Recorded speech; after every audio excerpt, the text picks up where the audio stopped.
Great. So I'll start welcoming people in. They'll start sort of coming in. You can see on the, just you guys, you can see at the bottom of your screen a thing for participants. Yes. So if it never gets above us 3, we know we're in trouble. Yeah. Oh, hi. Ken's arrived. That's good. Our guests are starting to arrive now, which is really good. So they tend to sort of start coming in around about this sort of time, and then most people book just to come in, you know, right before the minute, you know, so it tends to flood in. Good to see Clive's arriving and Richard. So welcome to the our guests as they start arriving. We've got a really good run-up of guests today, guys, Matthew and Steve, from lots of different sectors and so on. So I might just pop up our polls just so people, as soon as they start coming, they can start filling in our polls. So let's just do that. I'll just relaunch and the poll continue. So can you see that, Matt and Steve? Yes. That's good. Yeah. So hi, Andrew. Good. Hi, Andrew. Hello, John. Sorry, I've just come out of a Teams meeting. Oh, right. So, yeah. Good. Well, welcome, Andrew. Good to see you. Apologies for being late. Not at all. No, you're just filling out your survey. Yeah. Hello, Stephen. Hello, Matt. Hello, Matt. Okay. How's Howard, by the way? Do you know? Yeah, he's just waiting to be discharged. So he's all right. Send him my very best, won't you? Yeah, we'll do. Yeah. I said hospitals have their own sort of time scale. If you've recorded for Teams. Sorry, Andrew, you broke up a bit then. You say it again? You're. Am I breaking up a bit? Can you hear me or not? It was a little bit fuzzy, but it might be just me. It might just be me. Let me go into a different room. Can you hear me, Matt and Steve? Yeah, you're really clear. Andrew is a bit laggy. Okay. Right, yeah. I've just gone into a different room. I've gone into my kitchen. Is that any better? Wonderful. Wonderful, yeah. Look at this lovely kitchen. Is that any better? Yeah, that's fine. It's better, yeah. I'll stay out here then. I'll sit here. I'll sit right here.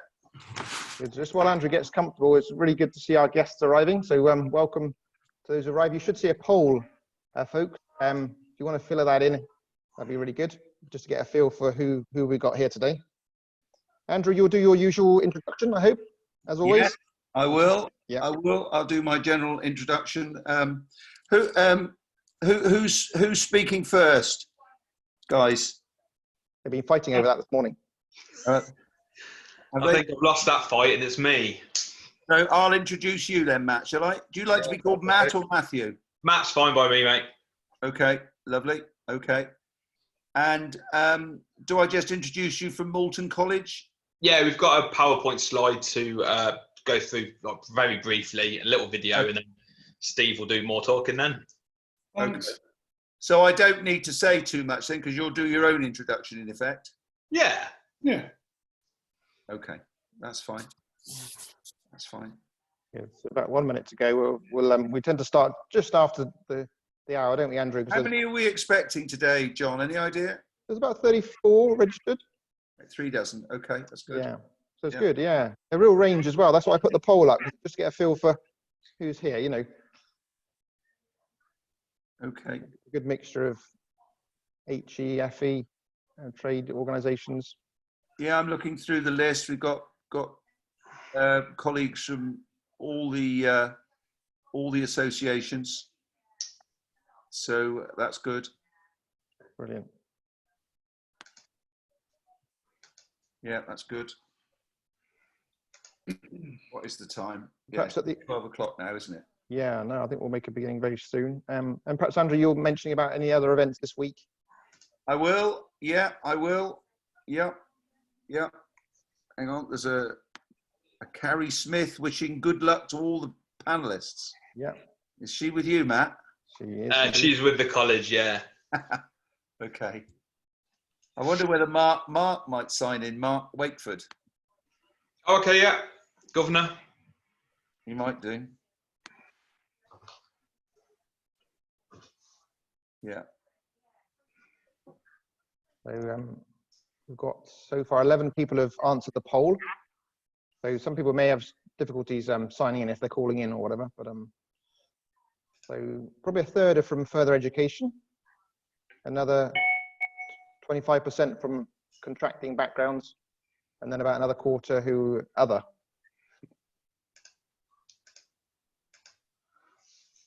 Yeah, coming in all the time. We'll give it, what's the time now? 12:01. Should we give another minute? Yeah. Yeah. So just for those who've just arrived, we've got a poll up on the screen. I hope you'll see. So if you can identify in which sort of job function most describes what you do. Probably about a third so far in further education. Obviously, that category other was too big, Andrew. I probably put there's too many things in there. There's a quarter of the audience something else. So good. Never mind.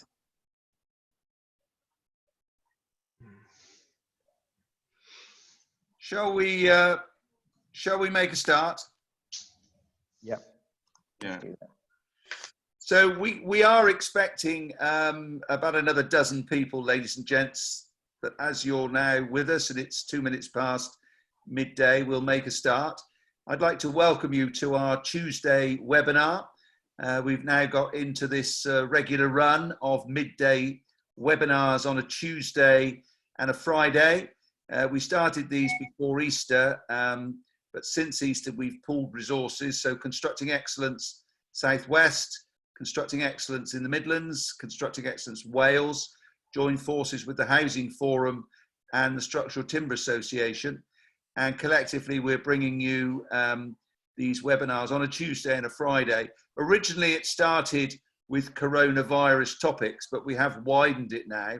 And I'm delighted today that we're going to be talking about the topic of skills, because this is a really, really important topic, particularly as we come out of the coronavirus situation.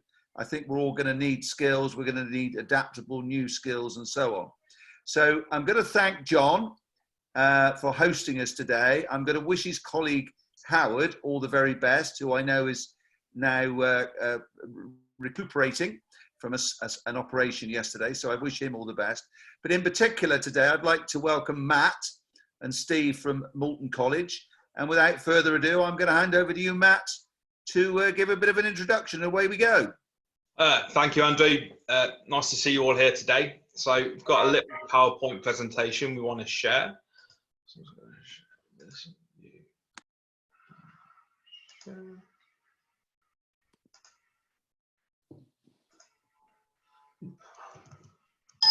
So Moulton College is a further education college based in Moulton, Northamptonshire, so just off the A14 and M1 in the East Midlands.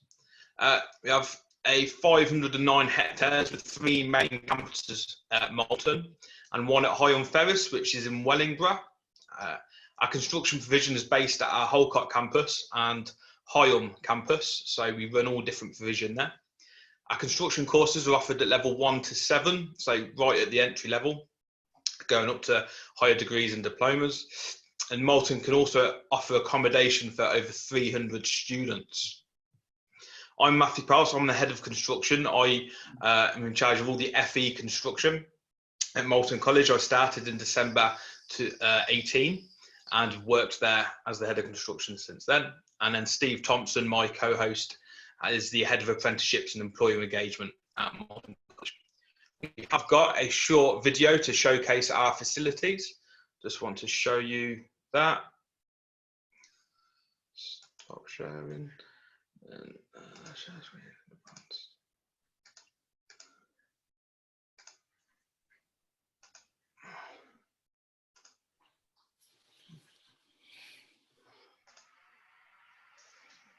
Good afternoon, my name is Matthew Cabell. I'm the head of construction at Moulton College. I've had to pop into work today and I thought I'd take this opportunity to give of our college workshops. We've had to postpone our open day due to the college closure, and I thought this would be a good opportunity for prospective students to have a tour around. This is our brick workshop. we have level 1 and level 2 students, both evening and full-time students studying here, where they'll be doing a range of jobs. They'll firstly start off again, learn how to lay bricks and roll muck. That's one of the first jobs they start to do. As you can see, these are the sort of jobs that the level 1s will start to do. So it starts off with a pyramid and then gets slightly harder at each task, learning different skills, going along, making sure that they can do all the basics correctly. Before we had to close, the level 2 students were working on a cooperative project where they were building a dummy house in part of the workshop. So this will be working together using profiles, fitting in doors and windows into openings, and also doing some decorative work in the side of the house. One of our level 1 students was also completing a archway as an extension job, because we were hoping to enter him in this year's skill build competition, which has also been postponed. This is our first of 2 plumbing workshops that we have at the Moulton campus. We also have a plumbing workshop at the Higham campus as well. So we'll start to study level 1 plumbing here. So that's the basics of learning how to use copper, low carbon steel and plastic.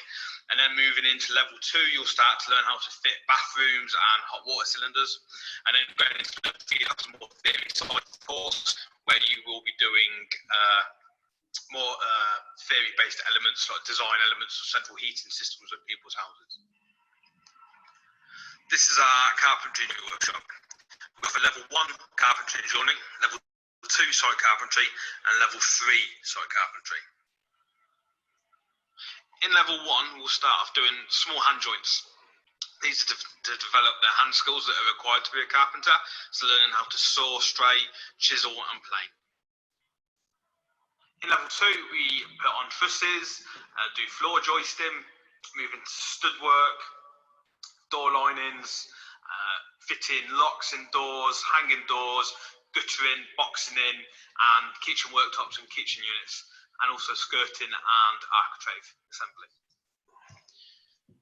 In level 3, you'll learn how to do double doors, skirting, which is curved, so like in a bay window, and then moving on to a Hippo Valley roof and a raking moulding. This is our furniture making workshop. So we offer level 2 wood machining by hand, level 2 furniture making, and level 3 furniture making. We currently have a ex-student in the squad for the skill build final. Unfortunately, that's had to be postponed due to coronavirus. But it just shows the example of the work and craftsmanship that goes on in this workshop and the skill level that the students can aspire to, that they can compete on a world level by coming to Moulton College. The college also has 2 fully working CAD suites, one at the Holcott campus and one at main site. So students can use CAD to do projects in construction management, and also furniture making class, designing their projects, and then getting a CNC router to actually use them as well to cut it out. So students using modern methods of machinery at college. I'm currently stood in the stonemasonry department, where we do level 1, 2 and 3 stonemasonry. So the students will start off with a massive piece of stone, and they'll have to bone it in, so flatten it all off and make it square. So this takes a lot of dedication to start off with and gives you a lot of chisel skills. And then moving on, you will go into crafting parts of different stonemasonry for architectural buildings. So I'll try and show you some of them now. This is one of our level 3's work. He's currently crafting what would be a window. So he's had to draw the window, make a template for it, and then get the template on the stone. And now he's starting to chisel all that out. The stonemasons are also taking part in a Welling Brazil project, where they are carving out different animals. So we've got a panther there. We're also working on some penguins, and then a polar bear as well. So that brings the tour to a close. We're hoping to be back up and running soon, so please stay in touch with our social media. Stay safe. Just right back to this.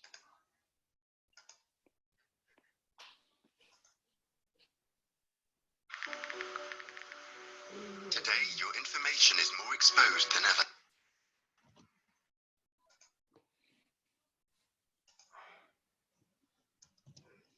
So our products and services provide pre-employment skills through work experience and sector-based work academies linked to vocational areas facing a distinct skills gap, move to employer-led apprenticeship standards and provide added value services within levy-funded provision, create a carefully defined employer-led apprenticeship offer with the more relevant content of outside traditional qualifications.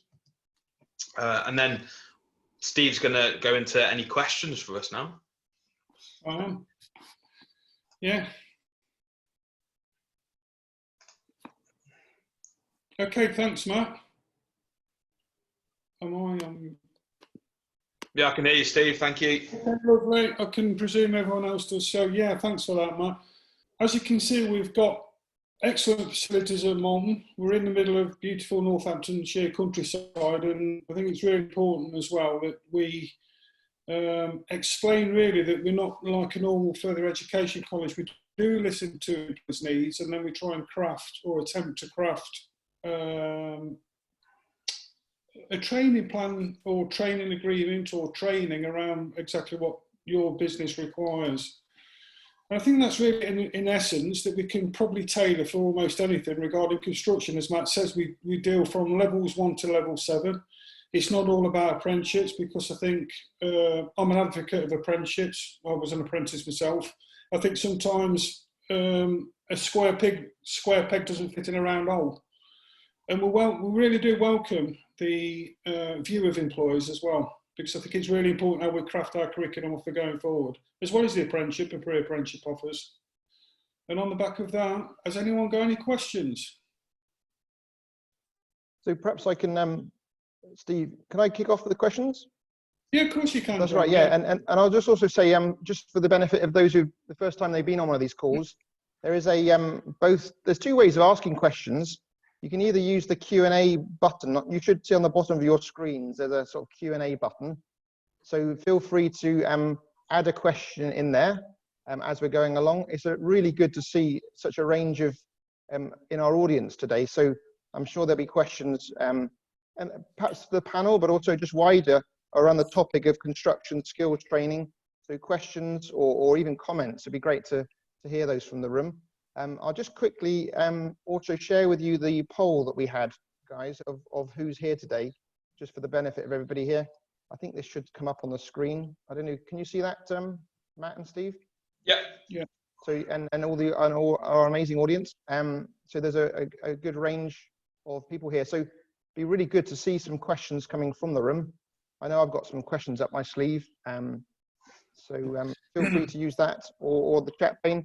And then if you want to actually come onto the panel or speak rather than type it in, just put your hand up. There's a little hand up sign there, and then I can open your microphone and camera, and you could ask the gentleman your questions direct.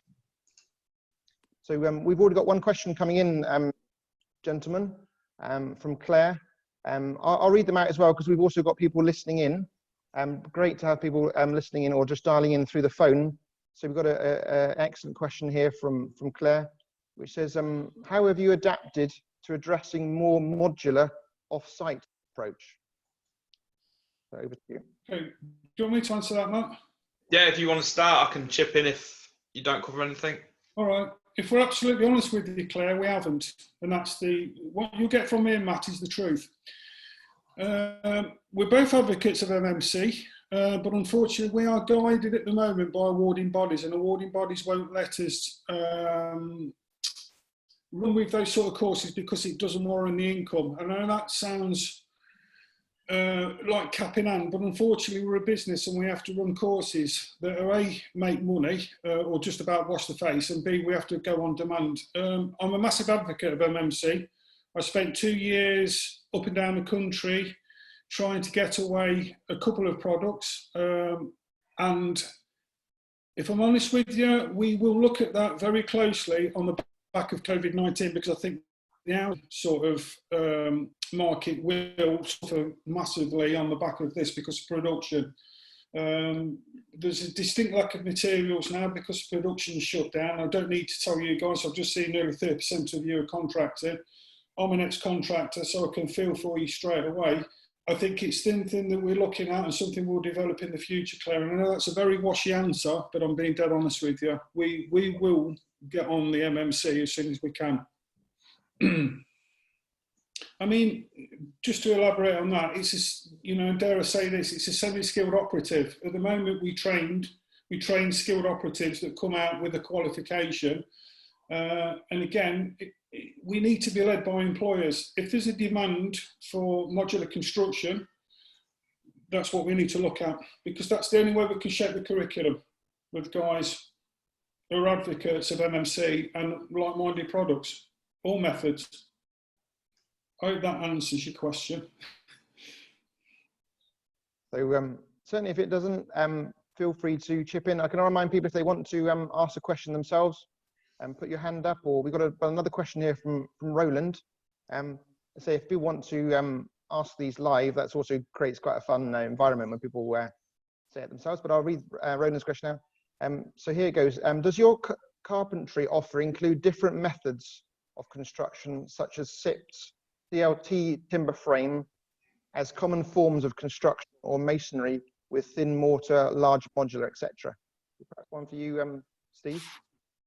Yeah, of course. Unfortunately, because SIPs is usually manufactured as a panel in the factory, we don't do that. It's not part of the awarding body. So just in case you don't know training, and I'm not teaching anyone to suck eggs, we have to follow the stipulation and the performance criteria that's within that qualification. So if they're a level 2 carpenter or level 3, unfortunately SIPs panels or any of that sort of construction in carpentry, it doesn't apply within that qualification. And we can look for long and hard with the awarding bodies, because if that's the employers want, then that has to go into that qualification. That's absolutely paramount, but we have to have that from the employers. Thin joint system got took out of brickwork about 3 years ago now, unfortunately. The NOCN, so we have 3 sort of stems, if you like, of training. NOCN, which was C-Skill, CITB, the City and Guilds, and we have Pearson. Unfortunately, thin joint was removed from all 3 about 3 years ago, because again, it's the demand in the workplace. It's just not there at the moment. So thanks, Steve. So yep, keep your questions coming in, folks. Can I ask perhaps a question to Steve or Matt, really regarding you know, there's obviously the whole collaboration, if you like, between industry and academia is really critical that we get that right, you know. And I'm curious about what your thoughts are on what support would you value from industry. I mean, I could ask the same thing to the audience in terms of what support do they want from further education, but what do you think would be of most benefit for the industry to supply you with or support you with to make your mission easier to do? I think for further education colleges, I'm not, you know, sitting there like Oliver at the moment. We always seem to get the short end of the straw. Funding has been cut 37% in the last 3 years, for instance. So we operate on shoestring budgets. So if we've got predominant contractors out there, and I'm talking civil engineering at the moment, who are using, say, machine controlled software, and when the operative comes out the other end of that cycle, if you like, 2 to 3 years training up to the degree level, and they come out as a degree civil engineering, they're probably not, and this is through honesty, they're not probably up to scratch within the workplace, because they will not be taught that element of that curriculum because it's not in the syllabus, if that makes any sense. If we've got the injection then from employers that actually, Steve, this is what I want my civil engineer to look like, that's up to us then to develop that with you guys. But we can only do that from your input. And also, for sort of for the student focus on that, it'd be really good for employers to really want to come forward and do work experience with our learners, really take them on to, because the full-time learners have to do an amount of work experience in their course, but also the actual people from big companies coming into college and giving them an experience in college of what they would do on site, because we teach it one way, but then sometimes on site they do it a different way. So it'd be really good for the learners to see, well, this is how you do it, get taught in college, but then on site sometimes it varies, and bringing their experience into the classroom. on a basis, that would be really helpful for FE colleges if we could have more engagement with the employers and them wanting to engage with us by coming in. We know they're really busy, but if they could find a way of doing that, that would really benefit all the learners, really. Brilliant. Thanks, guys. We've got a really good question here from Chris. I've actually asked Chris if you'd like to just come and join us on the panel. So I'll just bring him on, and he can ask the question himself here, because that's so if I just bring Chris into the panel in a second. Hi, Chris. A real warm welcome to you. I'll just ask you if your camera will unmute yourself, if it's appropriate. Sure. Yeah, great, Chris. Fire away with your question. Thank you. Yes, so I work for our housing association, and I'm really keen to, as well as obviously a dearth in adequately skilled people in the construction industry, I think it's a similar sort of story for development-led roles in housing associations. So we're talking sort of project management roles, development managers, those types of things. I'm really keen that we sort of start to think about the next generation of those types of roles, and really sort of bring in some talent and some influencers into the housing association development world. Now, my question is, and this is where I certainly lack some of the skills which I think in hindsight would have been fantastic to get and develop myself.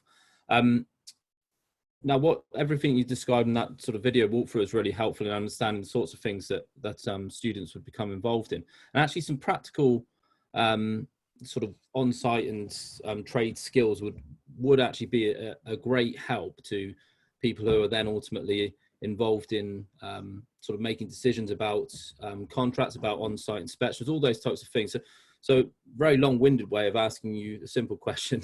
Do you have any sort of courses that are generic enough that it would allow the students to sort of go into a couple of different routes from it? So whether that be the client or constructor side, whether that be a management or practical side? So with the full-time offer, we do run a maintenance operations course, so a multi-skilled course that covers lots of areas, so brickwork, plumbing, carpentry. If there was a group of people that wanted a bespoke course, the college could look at putting something together for, say, your organisation. So I've worked at a different provider where we actually designed a course to upskill all of their workforce, to turn them all into multi-trade operatives instead of them just being plumbers, carpenters, bricklayers. So they would come into college on a Friday, and the carpenters would go into the plumbing workshop and learn basic plumbing, and the bricklayers would come into the carpentry workshop and vice versa. It was a massive skills swap, really. They got a college certificate, not a formal qualification, but they were upskilled in that way. So therefore, instead of sending a plumber and a carpenter to someone's house to fix something in the kitchen or the bathroom, they could send one person because they could do both jobs. So a college could offer a bespoke course, and it was something that we would look at, me and Steve would look at together with our business development team.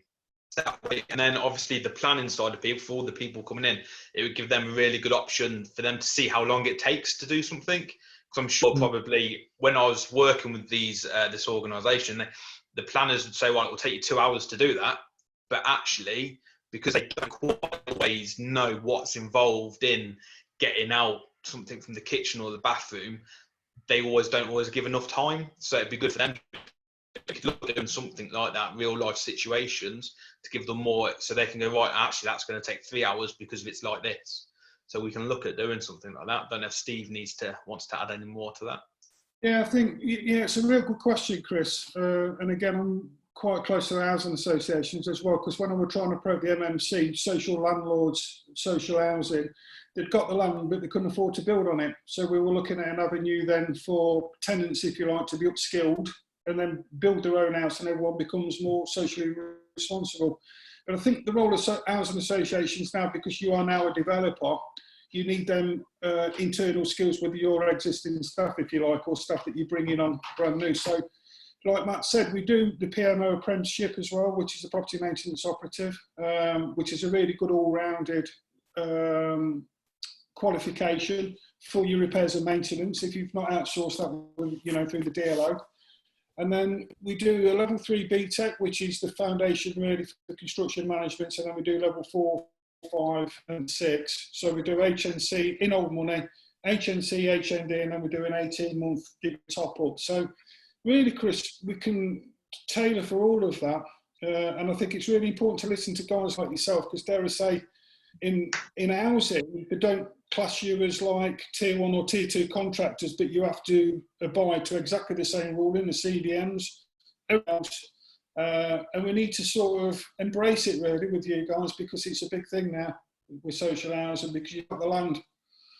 Yeah, excellent, thank you. And just to add to that, I think as a practical way of potentially taking it forward, I think it is something, and I'm not sure what your sort of standard class sizes are, for want of a better term, but I think it is something, and maybe through constructing excellence, without overstating, it might be a good opportunity to see if there's any like-minded clients potentially that would want to club together in some sort of way to find something that would work. Because I think this sort of in generic probably doesn't do it justice, but what I'm trying to get at is there are a lot of wide-ranging skills involved in the roles within housing association, particularly with development, and often it's the construction, the ability to identify how things should be being done, quality control, things like that, which are a bit of a skill gap. So I think there's definitely something which could be brought together that I think could take advantage of.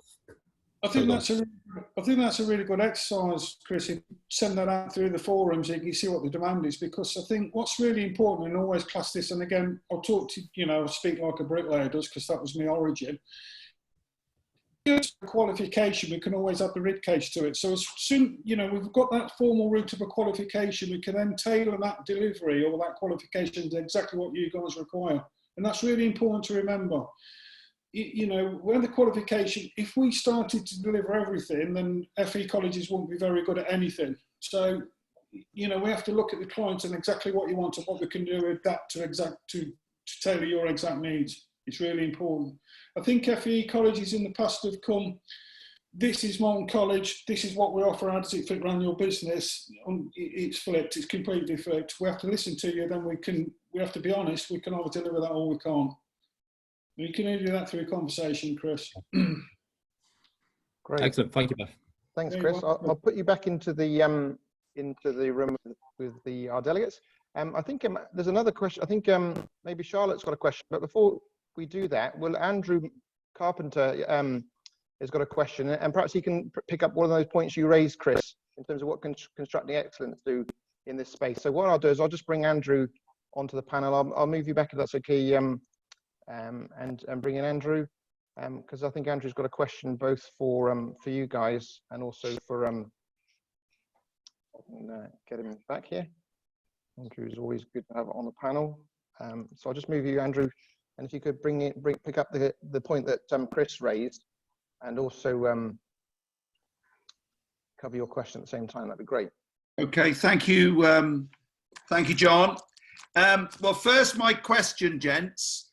I've been attending a series of webinars and Teams meetings and Zoom meetings over the last 2 months, which indicate to me that post-COVID-19, the UK construction industry is going to be a very different place than it was when we went in back in March. And many of us would say hallelujah to that.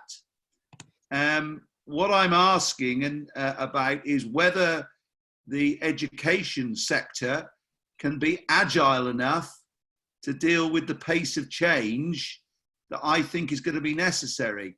I was a little bit disappointed, if I may say, about the response you gave, for example, to MMC, because I think coming out of COVID-19, the need for MMC is going to be massive.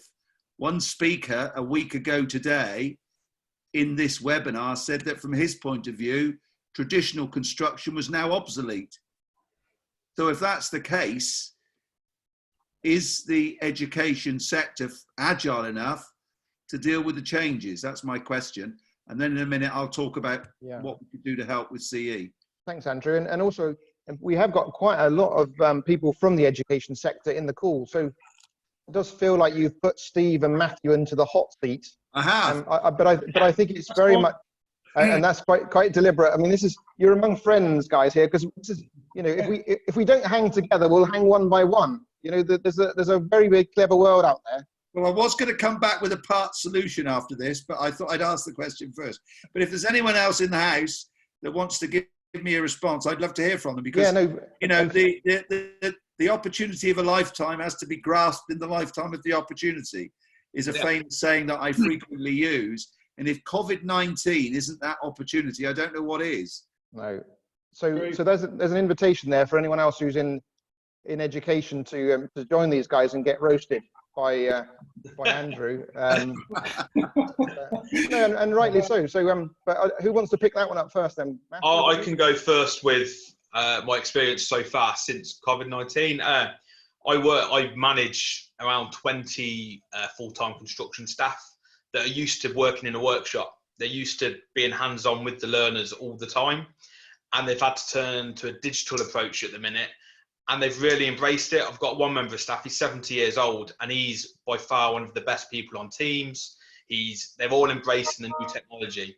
So if we can give them a framework to work to of how we've got to work after this and we come out of the other side of this, I think that a lot of construction staff will embrace it and manage to develop the skills needed to move forward, but it's given them that framework to work in. So if the employers are saying that they need modular build houses, we need to make sure the right course is there to therefore give the students the skills to do that with. And so therefore we can take that forwards. But looking at how the teachers that we're managing at this present moment in time are developing resources and moving in this time where they can't be face to face with learners like they were, it's a real bonus to see what they've done with it. And they are really passionate still, even though sitting at a computer screen isn't what they were used to doing. So I believe that the FE sector will be able to. It's just giving them that framework to move to it, really. I suppose my point was, and I'm delighted that you've embraced, if you like, the modern technologies to deliver the training. I suppose my question was really more about the end result. Are you now training them in the same skills that you were before in a more modern way, when actually we might be needing different skills, I suppose is my question. How quickly can you change the syllabus, for example? We could look at different qualifications to run next year, but obviously in September, a lot of other colleges, their intake for September, they've already applied for level 1 carpentry, and that is set out, say, by the awarding body of that's what needs to be hit off in that course. So if there was we'd have to speak to the learners that have applied for level 1 carpentry to say this is the best route to go down, or add different bits in for like a modular build system, for example, using carpentry as the example. So they'd have to hit certain elements of their level 1 course, but then we can bring in different elements outside of that to teach them in a different way until we run with a different course. Okay. I mean, as part of the solution, I would suggest that Constructing Excellence is a wonderful place for you to network, because we have within our membership the whole supply chain in housing, building, infrastructure and FM, from the largest client, HS2 in the Midlands, for example, down to the smallest SME. Clients, contractors, consultants, manufacturers and so on. And so, you know, joining in events and activities like this should give you a window on the world in terms of your future needs, I would suggest. So I would encourage you and your colleagues to dive in and get involved in all our theme groups at Constructing Excellence, where you can listen to, you know, the coalface, really, what's coming up. Yeah. Sorry, John, if there's any others out there. No. And I think what I might just do is I'm really glad the elephant in the room is here, which is great. But I've also got a really good comment from Gerald. I'm just going to promote Gerald to the panel as well. Great to have you, Gerald, with us. I think Gerald, he's a key member of our CE family. I'm just going to get him to start his and bring in Gerald, because both in terms of, you know, contributing to this discussion. Hopefully, Gerald, great. Hi, Gerald, good to have you here. We'll just unmute you a moment. I'll just do that from here. There we go. Thanks, Gerald, you're with us. Good. Yeah, it's something I've been thinking about for a while. Andrew, I remember attending a meeting in Bristol a few months ago when we were looking at what was needed for training in the industry. And the industry's always had this problem that it's very focused on courses, and courses need content, providers and delegates. So somebody's got to take a risk. Now, as a college, are you going to spend an awful lot of money developing courses in zero carbon, digital adoption, MSc, when you're not sure of the audience that you've got, of how many people are going to sign up and do those courses? You could spend huge amounts of money and get 6 delegates.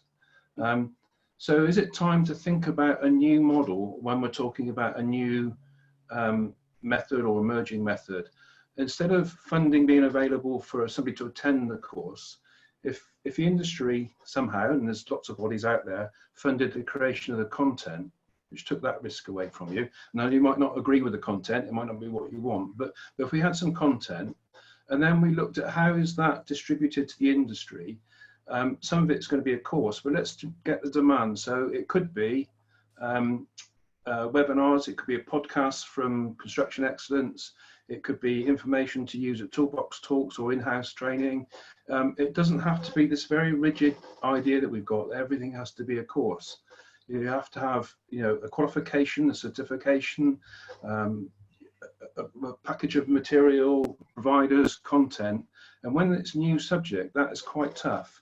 And do we need to think of some different ways of doing it? And now we're using technology, we can embrace that as well. So we don't have to get everybody in the same room. If you haven't got enough people in Northampton who's interested, you can go much broader. I think we just need to tip the whole thing on its head a bit and not be so blinkered that it has to be a course. And then use people like Construction Excellence, CAOB, National Federation of Builders, use those as conduits to get that material out, which generates the demand and the interest, which then means you can get people to attend the course and get a qualification later on. But I think if we stick to the old model, we're not going to get very far. That's my humble opinion. Thanks, Gerald. I don't know if any of you guys want to, I guess we should have your principals in this room instead of you guys as well, shouldn't we? Because I'm sure music to your ears, what you're hearing. So yeah, thank you very much, Gerald. Steve or Matthew, any comments on that? I mean, clearly, I think we're itching for something quite serious in terms of a disruption to FE. This is what we're talking about here, around resources, not courses. This whole obsession with courses is really perhaps an obstacle to moving forward. Any comments from you? Yeah, I think that's an interesting. I think Gerald could talk for an hour and a day about it, and I'm with you as well, Andrew. I'd fly your flag because it's not. We have to service the demand, but unfortunately, and I'm not. Again, this isn't a lecture. We're in this scenario of chicken and egg. We only get funded from courses that can be funded, and it really does frustrate me and Matt. We could be very, very agile in turning our carpentry and brickwork workshops, if you like, into an MMC workshop within 2 weeks if we got our head together. Our only avenue at the moment is through an apprenticeship standard, which is the MMC one, which is just about being developed. And then obviously the funding is attached to that, but then we need the demand. And like you said, we will have to go wider and broader because of the accommodation offer. So we can do that. And we need to listen to guys like, we can make a difference if that demand's there. And again, Andrew, to go back to your point initially, will the DFE, will the FEFC act quickly on the back of this? I'm sorry, but they won't. It's up to us as individual FE establishments to make that happen.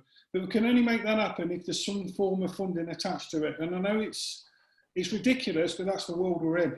And I fought long and hard for a very long time. I come out from being an ex-contractor, and someone threw the gauntlet down. If you can do it best, Steve, you do it. And I've been on this mission now since 2012, and I still can't really see the end of the tunnel. And again, it's modern method of construction has to be the way forward. We do it at level 3 upwards because we do get into the digital side of stuff. We do get into BIM.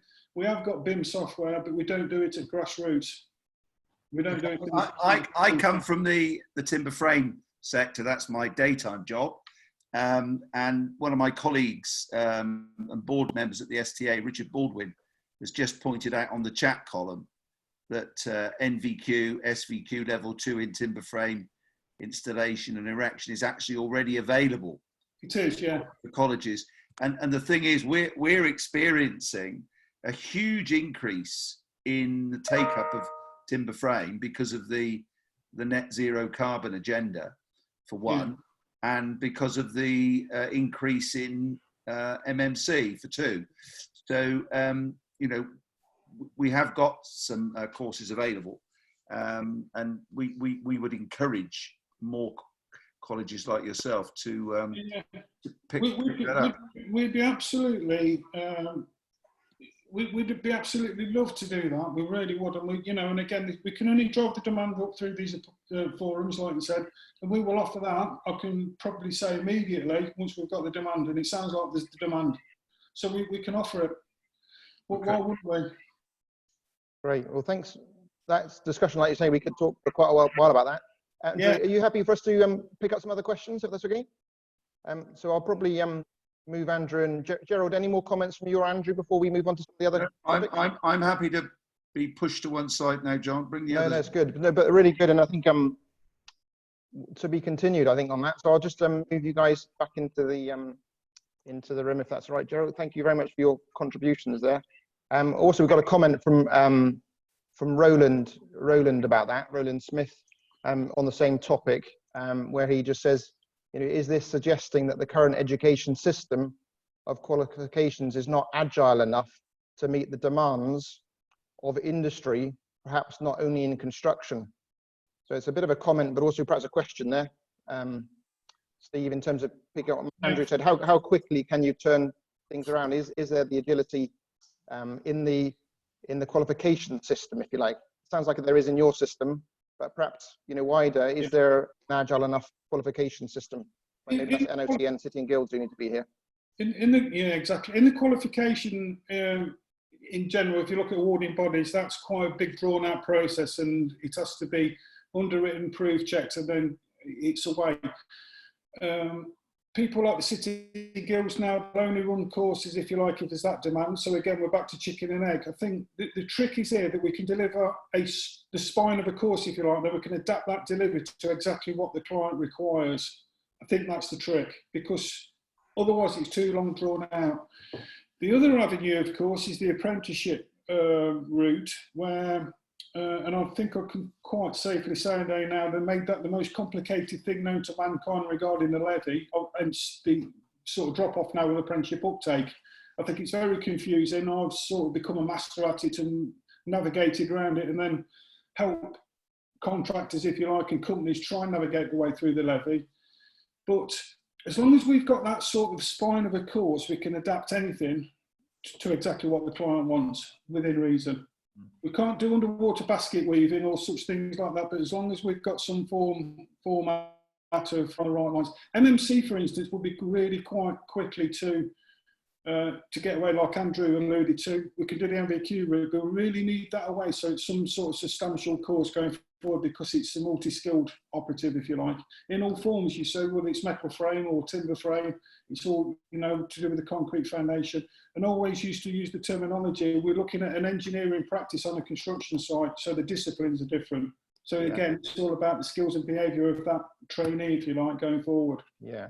So that might pick up a little bit on, Richard asked a question earlier on about considering the drop-off in apprentices following change of the levy process. Can you give an explanation of what happened?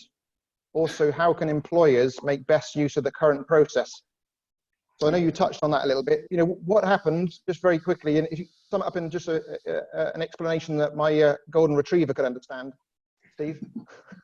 Okay, so in 2017, apprenticeship funding changed dramatically. Overnight, if you like. We had about 12 months lead up to it, and then it was the most confusing thing known to mankind. For 8 weeks, the account system didn't work properly, so it sort of looked across the whole provision as a downward spiral. The apprenticeship word, if you like, then got diluted. So we're back to where we were 20 years ago, where apprenticeships weren't very well thought upon, and it's been really difficult to try and navigate through that with current funding changes. The apprenticeship sort of employer-led initiative was excellent, and I worked with Nick Bowles on that for nearly 9 months, and I'm all for it, being an ex-employer. But then the way they rolled that out wasn't great, it wasn't slick. And the best way we've now found now is that we talk to companies and then we try and plan that out for them. We'll sit down and we'll try and navigate through the apprenticeship levy as best as we can. The other thing is as well, if you're tier 1 or tier 2 contracting, you have the CITB to really look after the element of your levy for you, and the poor old subcontractors really were left hung and dry. So again, it's how you adapt to that and how we can help you with that, because we can help you with the tier 1 and tier 2 contractors on their supply chain, and they can now start to drive that through their supply chain. So we thought long and hard on that. There's no real closed answer to this, John, if I'm honest with you. I can go on forever about the apprenticeship levy, and it does annoy me, but we have to work with it. We have all sorts of complications with the DAS account. We sort of manage that on your behalf, if you like, the employer, and that doesn't always go through or doesn't always work properly at the best of times.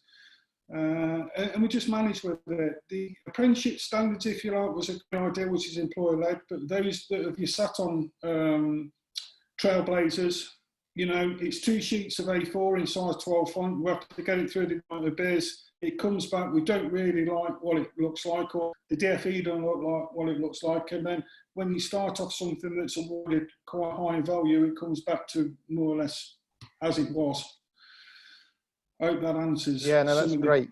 And I could talk about no, it's a really, and there's another question coming up which is very dear to my heart. But before I do ask that, or perhaps Matt can also look in the both of you look in the Q&A box there. If you want to see, there's an anonymous question here. If you could have a quick look at that so you know how to respond. Just while you're doing that, I'm just going to bring in Claire, because it was really nice to see. One of the great things is that Constructing Excellence Wales is involved. So I'm just going to bring Claire in briefly, because to see what's happening in the Welsh area. So Claire, I think you should be jumping onto the panel in a few seconds. In a second, if I've not lost you. Okay. I may have just got rid of them. So if you just get ready to answer that, I may have just lost Claire. She's somewhere in the Severn estuary at the moment, I think. So I don't know where she's gone to, but yeah, do you want to pick up that question, Steve? So I'll just read it out for the benefit of the people who are listening in. Claire's with us. That's great. I will read. Claire, you still with us? Hopefully. Yes, I'm here. Hi, Claire. Hi. Sorry about that. I sent you flying somewhere into the ether. But yes, I wonder what you've done for me. Yeah, that's right. Yeah. Do you want to just share a little bit what's happening in Wales then in terms of apprenticeships? It'd be great to hear your. Yeah, it was just my comment, really, sort of harking back to the multi-skills question that came earlier, and about colleges responding to the needs of industry. I work for a housing association as well. I deal with a lot of our contractors, because we use clauses in our contracts to actually ensure that apprenticeships, training, etc. is delivered as part of the build contract. But I also sit on the South West Wales Shared Apprenticeship Scheme, and there was a huge need reflected from HAs in particular, as has been already said, around sort of multi-skilled operatives. And the scheme worked really closely with CITB. It did take a year, I admit, but we now have that multi-skilled operatives thing freely available through 3 or 4 different colleges all across South Wales. So I suppose it was a lot of interaction with the employers that really pushed that forward, rather than the FE colleges being able to just say, yes, it's required. But that was my comment, really, just that it has worked quite well here. And just if anybody wanted any more information on how we went through that, we'd be more than happy to share that experience. Brilliant. Thanks very much, Claire. And how would they make contact with you, Claire? What would be the best way to get that information? Does that send you an email or? Yeah, well, my email, if anybody wants to jot it down, is pencil ready, CLARE, so Claire W, at coastalha.co.uk. Brilliant. Thanks very much, Claire. That's really good. Good comment. Thank you very much. We'll I'll put that into the chat pane as well. Thank you for coming on the panel. Excellent to see what's happening in Wales. I'll just put you back into the room if that's okay. Sure. Hopefully I won't lose you somewhere again. That's great. Thank you very much. So Steve or Matt, do one of you want to pick up the question from this apprentice on the level 6 program? Of course, yeah, on the level 6. I know we don't know what that qualification is. I can only imagine it's probably the civil engineering or construction management at level 6, as we're in a construction forum. I think it's really important that you understand that. Can we quickly read the question? Do you want to quickly read out the question, Steve, just so people who are listening in can have the benefit of that if they can't see sorry, this? I'm probably the only one that can see it. So this is an anonymous attendee. This is interesting because it's from a learner's point of view. So I'm studying a level 6 apprenticeship, and the pass marks for the course appear to be 35 to 40% throughout the entire 5-year course. If this is the case on the multiple course, on the basis, do you feel that the education sector, professional bodies are inputting people into industry after finishing their courses do not have the relevant knowledge for their career, as these pass marks can allow students to pass without completing much revision, research, etc. Hence, people can be entering their industry with very little knowledge. Surely module pass marks should be at least 80% to have a good knowledge. What are your thoughts on this? Why do you think this sort of percentage is acceptable to be for the future generations like me and the passing courses? That's really interesting from an apprentice point of view, because I'd be horrified if my learner come up to me and ask me that question. So I'm going to try and answer it to the best of my ability. I teach on the degree at the moment in civils and construction management. I think the difference with the level 6 apprenticeship now is that, and I had a lot of input on this, and I know you did as well, John, is that we have to measure the knowledge, which is paramount, skills and behaviour of that individual.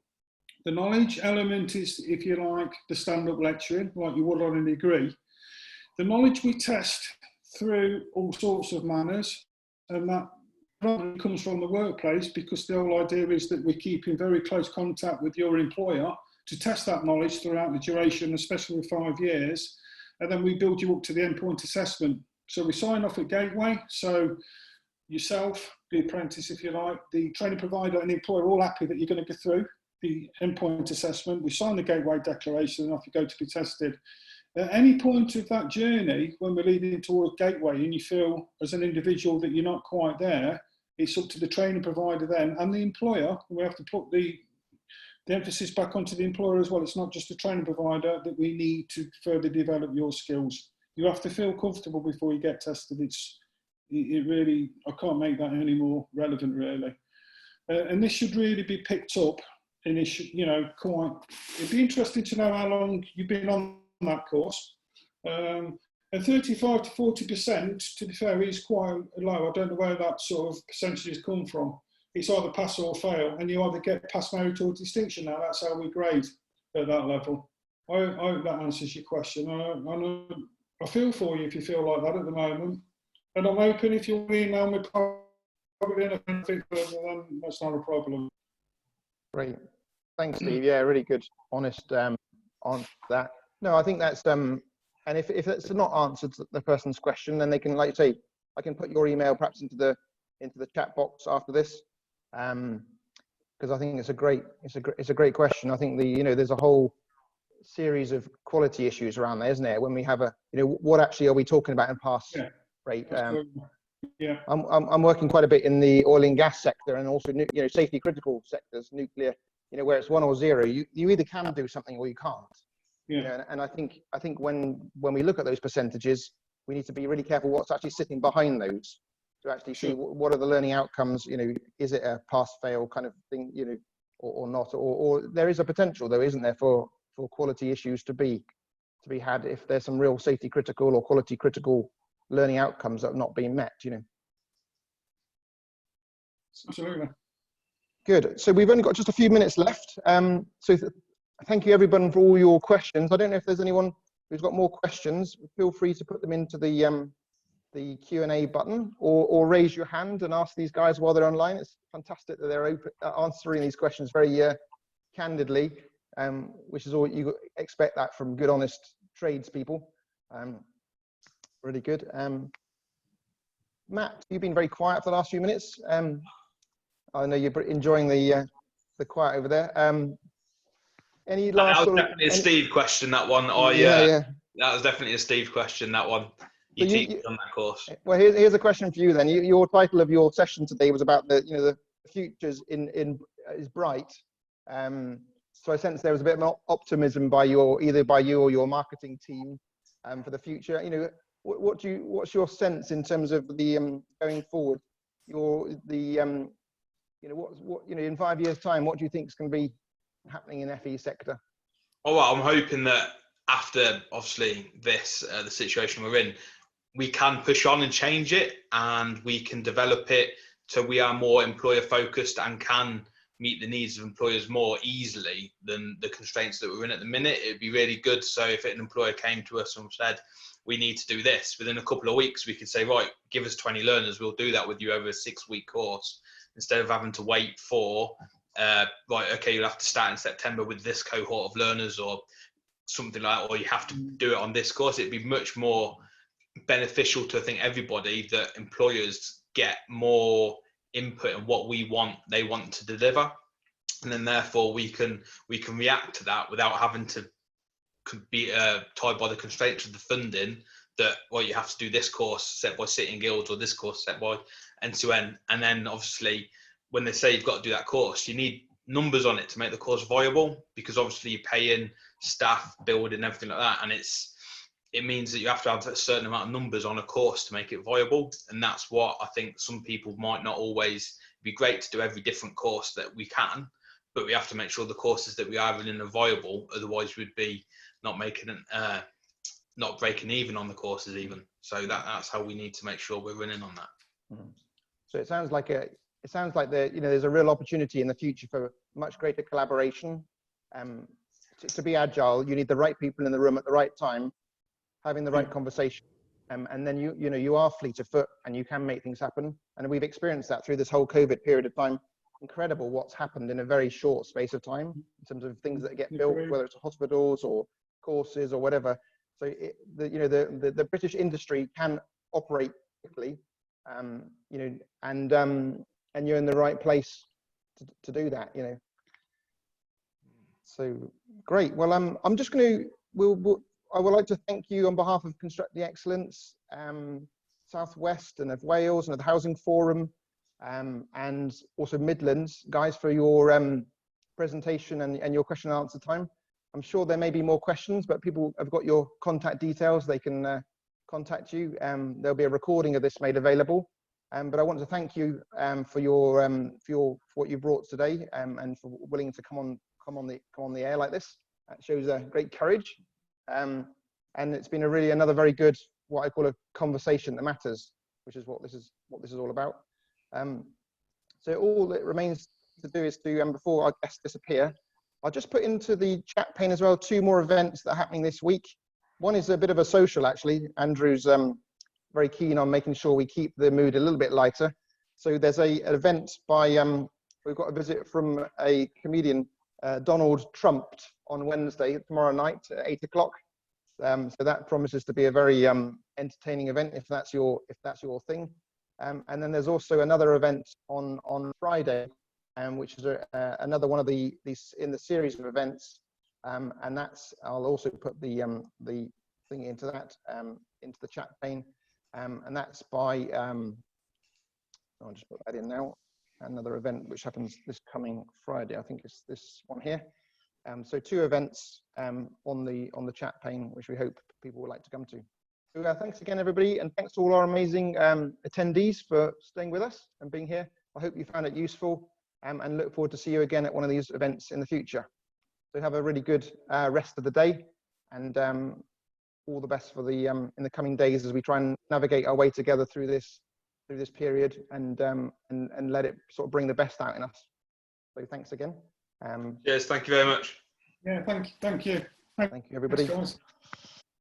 So we can stay online a little bit longer, Matthew and Steve, if you like, just as our guests go, and particularly thank all of those who chipped in with questions and put you guys under a bit of pressure. which is good. We handled that very well. I'll just in the video. I guess heading off. So I'll probably stick around for a little bit if you like, guys. Appendix. Yeah, dropping off. yeah, no problem. So they've got some thanks coming from Gerald. Oh, lovely. Yeah, that was getting quite exciting, that conversation, wasn't it? You could go on all day, John, couldn't you? To be fair, I mean, it's a topic that's dear to both me and Matt. We're just not agile enough in FE, and it's not no one's fault. It's just the way it is. But we need to change it. Yeah. No, I think it is good. I think through collaboration, I think we can achieve an awful lot. You know, it's definitely where there's a will, there's a way. You know, we've seen that happening. So just got a few more guests still with us. They're welcome. They're probably falling asleep. Yeah. Well, why is that? He stayed awake. That's good. Great. I'll just stop recording.